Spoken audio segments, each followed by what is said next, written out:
Your house always had strange noises, creaks, thumps, scratching in the walls. But you told yourself it was just the pipes, just the wind. Then, one night, you hear it. Something dragging itself across the floorboards under your bed. You hold your breath. You don't move. And then something breathes right next to your ear. Daniel had always dreamed of owning his own home. After years of bouncing between cramped apartments and enduring the constant noise of city life, he finally found his escape, an old, charming house on the outskirts of town. It was affordable, secluded, and most importantly, his. The real estate agent had mentioned something about the previous owners leaving suddenly, but Daniel didn't press for details. He was too eager to start this new chapter of his life. The first few weeks were idyllic. The house was quiet, the air fresh, and the countryside serene. No noisy neighbors, no blaring sirens, just the gentle rustle of leaves and the occasional chirp of crickets at night. Daniel felt like he had finally found his sanctuary. But then the noises began. It started with a faint scratching sound under the floorboards. Daniel dismissed it as rats or the house settling. After all, it was an old house, creaks and groans were to be expected. But the noises didn't stop. They grew louder, more deliberate. At night, he would hear thumping, as if something heavy was moving beneath him. The sounds always seemed to start around the same time, just past 3 in the morning. One evening, as Daniel sat on his couch watching TV, the noise became impossible to ignore. A long, deliberate scraping echoed through the floor beneath him. It wasn't random, like a rat gnawing at wood. It was slow, intentional, almost like claws dragging against the underside of the house. His stomach twisted. It was too big to be a rat. That night, Daniel couldn't sleep. He lay in bed, listening to the rhythmic scratching below him. He told himself it was just his imagination, that it was probably the wind rattling something outside. But then, at exactly 3:12 a.m., the noise changed. Something dragged itself right underneath his bed. Daniel held his breath. He felt frozen, his body stiff with fear.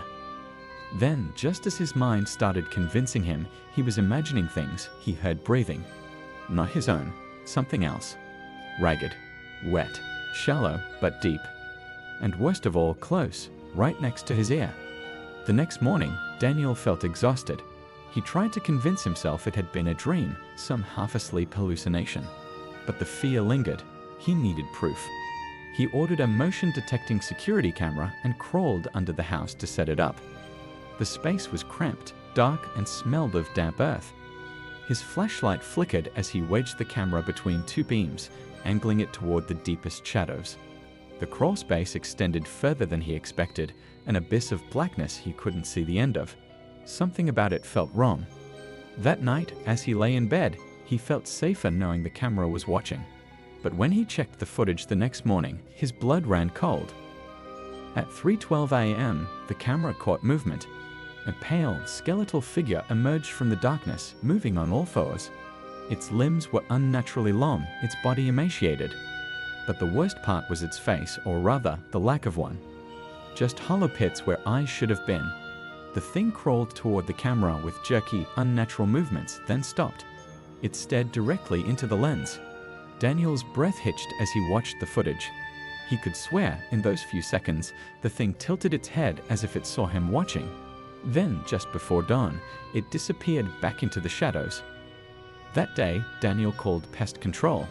He didn't mention the footage. He knew they'd think he was insane. The exterminator checked the crawl space and found nothing. No signs of animals, no burrows, no nests. That night, Daniel locked his bedroom door. He placed a chair under the doorknob just in case. At 3:12 a.m., something knocked. Slow, rhythmic. Tap, tap, tap. Daniel squeezed his eyes shut. The knocking continued for a full minute. Then silence. He didn't sleep. When morning came, he cautiously opened his door. His breath caught in his throat. Deep, jagged scratches covered the outside of his bedroom door. Long, thin marks as if something with claws had tried to get in. Daniel had to leave. He couldn't stay another night. He booked a motel room and packed a bag. But as he grabbed his keys, something on his security monitor made him freeze. The cameras all went black. One by one, every single feed cut out at the exact same time, 3:12 a.m. Then, a noise. A slow creaking sound. Daniel turned toward his bedroom door. It was open. He hadn't touched it. His heart pounded. He grabbed his phone, but before he could move, thump. Something heavy hit the floor behind him. A chill crawled up his spine. He turned slowly. Something was in the room.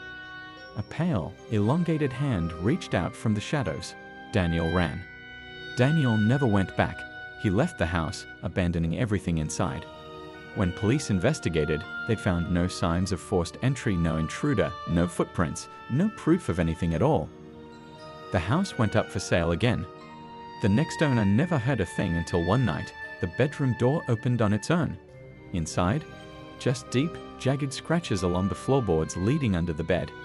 Emily was thrilled when she bought the house. It was a steal, and she loved the rustic charm.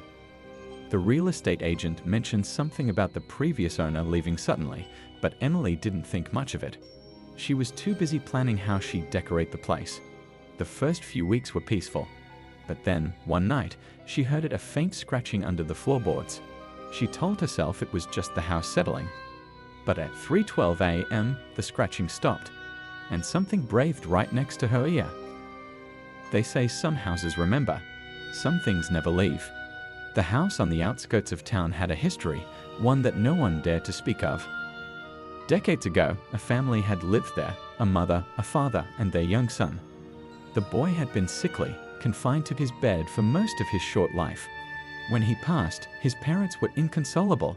They couldn't bear to leave him, so they buried him under the house in the crawl space. They thought they could keep him close. But the boy didn't rest. He lingered, his spirit tethered to the place where his body lay. Over the years, the house changed hands many times, but no one stayed for long. The boy's presence was too strong, too restless. He didn't want to be alone. Emily tried to ignore the noises. She told herself it was just the wind, just the house settling. But the breathing, that was harder to explain. One night, she decided to confront her fears. She grabbed a flashlight and crawled under the house, determined to find the source of the scratching. The crawl space was colder than she expected, the air thick with the scent of damp earth. Her flashlight flickered as she moved deeper into the shadows, and then she saw a small, crumbling grave, marked with a weathered wooden cross. The name on the cross was barely legible, but she could make out the words, "Our beloved Samuel." As she stared at the grave, the flashlight died. The darkness swallowed her whole, and then she felt a cold breath on the back of her neck. She turned, but there was nothing there, just the sound of something dragging itself across the floorboards, back toward the house. Emily left the house the next day. She didn't pack, didn't look back. She just ran. The house went up for sale again, but no one stayed for long. The scratching always started after a few weeks, and at 3:12 a.m., the bedroom door would open on its own. Inside, deep, jagged scratches would mark the floorboards, leading under the bed. So, what would you do if you heard knocking at 3:12 a.m.? Would you investigate, or would you run? Comment below with your thoughts. And if you ever find yourself in an old, creaky house, don't forget to check under the bed. Because some houses remember, and some things never leave.